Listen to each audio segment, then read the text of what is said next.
అదే విధంగా మీరు చూసుకోండి, ఈరోజు నా మీద అనేక దుష్ప్రచారాలు చేస్తూ ఉన్నారు. నేను జనసేన పార్టీలో టికెట్ ఆశించాను మైనార్టీ పరంగా, కానీ నాకు టికెట్ రాని పక్షంలో నేను సముచిత స్థానం జనసేన పార్టీలో కూటమి నుంచి మాకు లభిస్తుంది అనుకున్నాము. కానీ మేము ఏదైతే జనసేన పార్టీని ఇక్కడ స్థానికంగా బలంగా ఉన్న పార్టీని మా నాయకులైతేనేమి మా కార్యకర్తలకైతేనేమి ఏ విధంగా వాళ్ళు మమ్మల్ని గౌరవిస్తున్నారనేది ప్రతి ఒక్కళ్ళు కూడా చూశారు.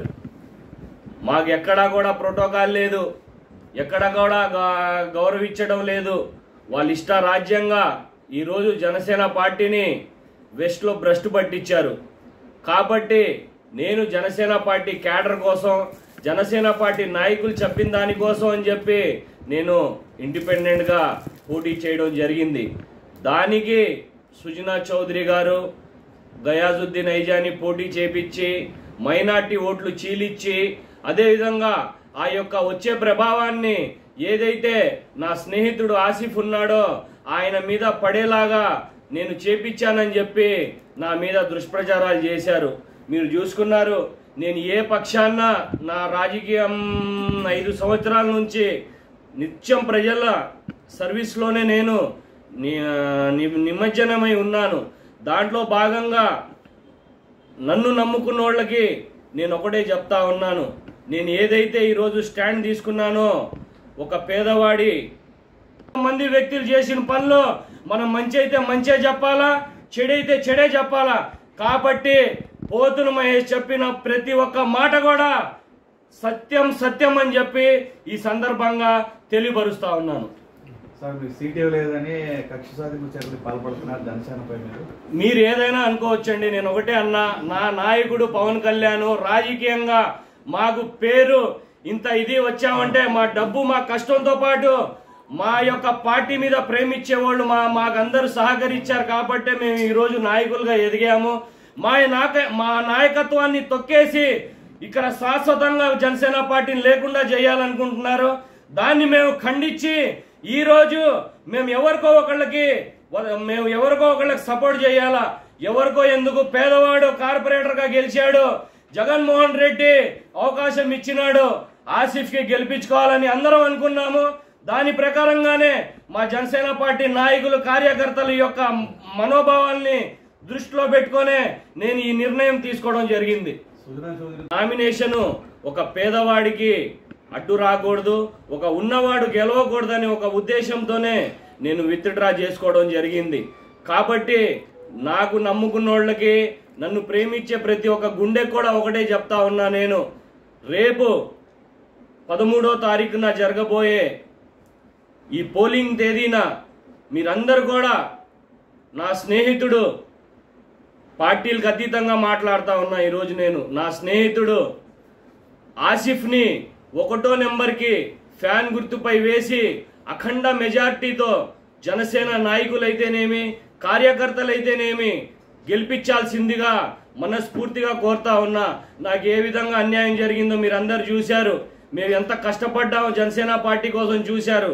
ఈరోజు కనీసం నిన్న కాక మొన్న మా అధినేత పవన్ కళ్యాణ్ గారు వస్తే కనీసం అంటే కనీసం ఒక్క నాయకుడు జనసేన పార్టీ వెస్ట్ నుంచి ఆ వారాహి పైన లేకపోవడం అనేది ఎంత దురదృష్టంగా భావిస్తున్నానంటే, నేను ఇక్కడ పార్టీ ఏ విధంగా చల్లా చెదురైపోయిందంటే కేవలం కొంతమంది స్వార్థం కోసము జనసేన పార్టీని నామరూపాలు లేకుండా చేశారు.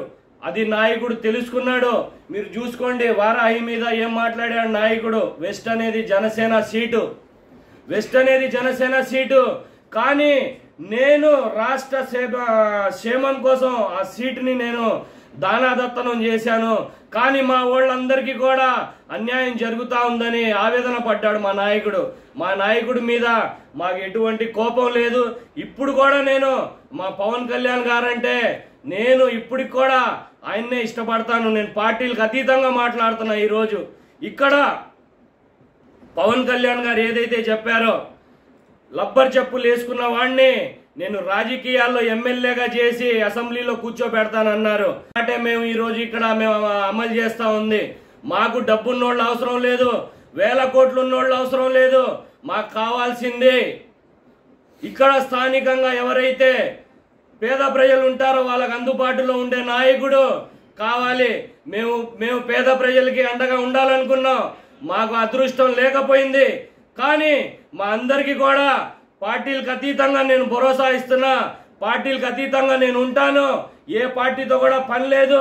నేను నుంచున్నాను, నన్ను గెలిపించు సోదరా అని చెప్పి ప్రాధాయపడ్డాడు వచ్చి. నేను ఆయనకు మాట ఇచ్చాను. కాబట్టి నాతో పాటు ఎంతమంది అయితే జనసేన నాయకులు ఉన్నారో, కార్యకర్తలు ఉన్నారో వాళ్ళందరికీ కూడా ఒకటే విజ్ఞప్తి చేస్తా ఉన్నా. పిఠాపురంలో పవన్ కళ్యాణ్ గారు గెలవడం ఎంత అవసరమో ఇక్కడ ఆసిఫ్ కూడా గెలవడం అంతే అవసరం. ఈ మాట ఎందుకు చెప్తున్నానంటే పిఠాపురంలో గెలిస్తే మా యొక్క ఆవేదన అసెంబ్లీలో వినిపిస్తారు పవన్ కళ్యాణ్ గారు. ఏదైతే జనసేన పార్టీకి ఇక్కడ అన్యాయం జరిగిందో ఆ అన్యాయాన్ని మేము పూర్తి చేయాలంటే ఆసిఫ్ గెలవడం అవసరం, పార్టీలకు అతీతంగా గెలవడం అవసరం. మీరు ఏదైనా అనుకోండి. ఈరోజు ఈ మాట ఎందుకు చెప్తున్నానంటే జనసేన పార్టీని టీడీపీ బీజేపీ ముంచేసింది. మాయ మాటలు చెప్పి మా నాయకుడిని మోసం చేశారు.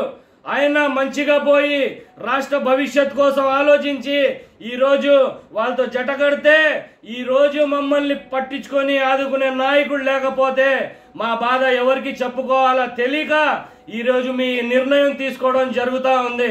కాబట్టి ప్రజలందరికీ కూడా మీ యొక్క ఏదైతే ఇబ్బందులు ఉన్నాయో అవన్నీ కూడా రానున్న రోజుల్లో తొలగించాలంటే స్థానికంగా ఉండే వ్యక్తి కావాలా, మనలో ఉండే వ్యక్తి కావాలా. పశ్చిమ నియోజకవర్గం అనేది కాపులు, మైనార్టీలు, అదేవిధంగా నగరాలు సమానంగా ఉన్న ఈ యొక్క నియోజకవర్గంలో ముగ్గురు కూడా కలిసి ఈరోజు వైఎస్ఆర్సీపీ పార్టీని గెలిపించుకోవాలనుకుంటున్నారంటే వాళ్ళు లోకల్గా నాయకత్వాన్ని బలపరచాలా, మాలో ఉండేవాడిని రావాలా అని చెప్పి బలంగా నమ్ముతా ఉన్నారు. దానికి నేను కూడా ఒత్తాసు పలుకుతా ఉన్నా. పోతుల మహేష్ గారు చెప్పారు పార్టీ అన్యాయం చేసిందన్నారు. ఆయన వ్యక్తిగతంగా పవన్ కళ్యాణ్ గారి మీద మాట్లాడుకుంటే ఆయన వ్యక్తిగతంగా తీస్తున్నా. కానీ ఏ మాటకి ఆ మాట ఆయన క్రమశిక్షణతో జనసేన పార్టీని విజయవాడలో నడిపాడు, క్రమశిక్షణతో నడిపాడు. అదేవిధంగా ఎవరికైతే ఇచ్చే స్థానం ఉందో వాళ్ళకి ఆ స్థానం ఇచ్చినాడు. నాకు పోతుల మహేష్ అంటే పడదు. వ్యతిరేకిస్తున్నారు. పొత్తు ధర్మంలో పొత్తులో ఉన్న వాళ్ళు కూడా జనసేన పార్టీని అదే విధంగా ఆదరించాలా. ఇది జనసేన సీటు. కేవలం మేము దానం చేస్తే మేము ఈ సీటు వేరే వాళ్ళకి వెళ్ళింది. లేకపోతే వైఎస్ఆర్సీపీ మీద 40,000 మెజార్టీతో గెలిచే సీట్ ఇది జనసేన పార్టీది. ఈ రోజు మేము దానం చేశామంటే పొత్తు ధర్మంలోనే చేశాము. కానీ పొత్తుల్లో ఉన్న వాళ్ళు ఏం చేశారు, మమ్మల్ని దారికి కుక్కల్లాగా వదిలేశారు. ఈ రోజు జనసేన పార్టీ క్యాడర్ని ఎక్కడుందండి? జనసేన పార్టీ క్యాడర్ని ఈ రోజు నాయకులు ఎక్కడున్నారు? వారాయి మీద ఎక్కడున్నారు? వెస్ట్ కాన్స్టిట్యున్సీ నుంచి దానికి సమాధానం చెప్పండి. మీరు పోతుల మహేష్ మీరు కోవట్టు వైసీపీ అని అన్నారు. ఆయన వైసీపీ తీర్థం చేసుకున్నాడు. ఇప్పుడు మిమ్మల్ని కూడా అదే అనుకోవచ్చా? తప్పు లేదండి. నేను పార్టీలకు అతీతంగా మాట్లాడుతున్నాను. నేను సాయంత్రానికి పార్టీకి రాజీనామా చేయాలి అని ఆలోచిస్తున్నాను. నేను ఇప్పట్లో ఏ పార్టీకి సంబంధం లేని వ్యక్తిని. నేను నా స్వతంత్రంగా ఈ మాట మాట్లాడడం జరుగుతూ ఉంది. నేను రాజకీయాలకు అతీతంగా మాట్లాడుతూ ఉన్నాను. ఈరోజు నేను ఏ పార్టీని, నా నాయకుడు పవన్ కళ్యాణ్ గారు. పవన్ కళ్యాణ్ గారిని ప్రేమించే ప్రతి వ్యక్తి కూడా నా మాటకి స్వీకరించి ఈసారి ఫ్యాన్ గుర్తుకి ఇక్కడ గెలిపిస్తేనే జనసేన పార్టీకి రానున్న రోజుల్లో ఇక్కడ భవిష్యత్తు ఉంటుందని చెప్పి నేను మనస్ఫూర్తిగా నమ్ముతా. నేను మీ మాటకి ఏకభవిస్తూ ఈ మాట మాట్లాడుతా ఉన్నా. నేను నామినేషన్ వేసిన తర్వాత కూడా నన్ను సస్పెండ్ చేయలా. పార్టీ తర్వాత కూడా మాట్లాడింది, నన్ను వదులుకోవడానికి సిద్ధపడలేదు. ఎందుకంటే జరుగుతున్న అన్యాయం వాళ్ళకు కూడా తెలుసు. కానీ మాట్లాడలేని పరిస్థితుల్లో ఉన్నారు పొత్తులో భాగంగా. కానీ దీని అన్నిటికీ త్వరలోనే పులి స్టాప్ పడుతుందని చెప్పి నేనైతే మనస్ఫూర్తిగా భావిస్తా ఉన్నాను. మనకి ఢిల్లీ నుంచి వచ్చి గల్లీలో వ్యవహారాలు చేసేవాళ్ళు అక్కర్లేదు. ఢిల్లీ నుంచి వచ్చి ఇక్కడ గల్లీలో వ్యవహారాలు చేసేవాళ్ళు అక్కర్లేదు. ఏ గల్లీలో ఏ సమస్య ఉన్నదో మాకు తెలిసినంతగా వాళ్ళకి తెలియదు. కేవలం ఇక్కడ ఏదైతే బీజేపీ రాజకీయం చేస్తుందో డబ్బు ప్రభావం, ఆ డబ్బు ప్రభావం మనసు ప్రేమని మాత్రం కొనలేరు. డబ్బుతో మనిషిని కొనగలుగుతారు తప్పించి వాళ్ళ ప్రేమని మాత్రం కొనలేరని చెప్పి ఈ సందర్భంగా తెలియపరుస్తా ఉన్నాను. ఆసిఫ్ మీరు సపోర్ట్ చేసి ఆసిఫ్ గెలిస్తే జనసేన పార్టీ వస్తానని ఏమన్నా మీకు హామీ ఇచ్చారా? ఏమండే రేపు ఏ ప్రభుత్వం ఎటు వస్తుందో తెలియదు కాబట్టి నేను ఒకటే అంటున్నాను, ఆసిఫ్ వైసీపీలో గెలిచినా రేపు ఆయనకి మంచి స్థానం ఉంటదంటే ఆయన నిర్ణయం ఆయన ప్రకటిస్తాడు. ఇప్పుడు వైసీపీలో ఉన్నాడు కాబట్టి వైసీపీ గవర్నమెంట్ రావాలనుకుంటారు. దానికి మేము ఫ్యాన్కే ఓటు వేయాలని చెప్పి ఈ సందర్భంగా కోరుతా ఉన్నా మీకు. అంటే మీ మైనారిటీకి ఇచ్చారని చెప్పేసి మీరు మైనారిటీ వర్గంగా ఖచ్చితంగా అండి.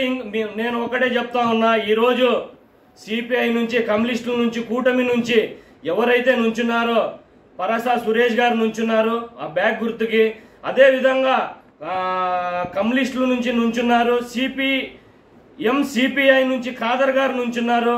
ఎవరి ఇష్టం వాళ్ళది. నేనైతే ఇప్పుడు ఒకటండి, గెలిచే వాళ్ళకి సహకరిస్తే బాగుంటుంది అనేది నా యొక్క అభిప్రాయం. వాళ్ళకి ఏ మాదిరిగా ఓట్లు వస్తాయనేది ప్రజలందరికీ తెలుసు.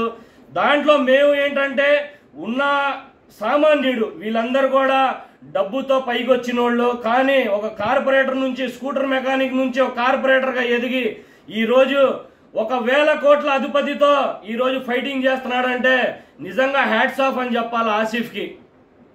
1,000 కోట్ల అధిపతితో ఈరోజు నేను నిన్ను కేర్ చేయనని చెప్పి ఈరోజు ప్రజల ముందు తిరుగుతున్నాడంటే మగోళ్ళలాగా తిరుగుతున్నాడు. రేపు 20,000 మెజార్టీతో ఆసిఫ్ గెలవబోతున్నాడు, మేము గెలిపించబోతున్నాం. ఈ సందర్భంగా మేము ఇదే చెప్తున్నాం. ఇప్పటికే చాలా మీడియా అన్వేషణ చేశారు, రాత్రికి రాత్రి మార్పేయండి సార్. నేను నా ప్రెస్ మీట్లో మొదటిగా చెప్పిన మాట అదే. నేను సుజనా చౌదరి గారితో ఆయనతో పని చేస్తానని చెప్పి, ఆయన్ని గెలిపించమని చెప్పి, ఆయనతో నేను వర్క్ చేస్తానని చెప్పి ఎక్కడ కూడా మాట్లాడలేదు. 2 సార్లు ఆయన దగ్గరికి వెళ్ళా. ఒక్కసారి జలీల్ ఖాన్ తీసుకుపోయినాడు, కలుద్దాము, ఆయన ఎంపీగా వస్తున్నాడు, ఇద్దరికి ఎవరికి ఇచ్చినా పని చేసుకుందాం టికెట్ కోసం అని చెప్పి ఒక్కసారి వెళ్ళా. రెండోసారి నాకు ఇన్ఛార్జ్ ప్రకటిస్తున్నారంటే ఆయన ఆఫీస్కి వెళ్ళా. అది కూడా రంజాన్ రోజున వెళ్ళాను. అంతకు మించి ఆయనతో నాకు వ్యక్తిగతంగా కానీ పార్టీ పరంగా కానీ ఎటువంటి సంబంధాలు లేవు. నేను ఎక్కడ కూడా ఆయనకి కమలం గుర్తుకు ఓటేసి గెలిపించమని చెప్పి ఎక్కడ కూడా నేను చెప్పలేదు. కాబట్టి మీరు అందరు కూడా గమనించాల్సిందిగా కోరుతా ఉన్నాను. పిఠాపురంలో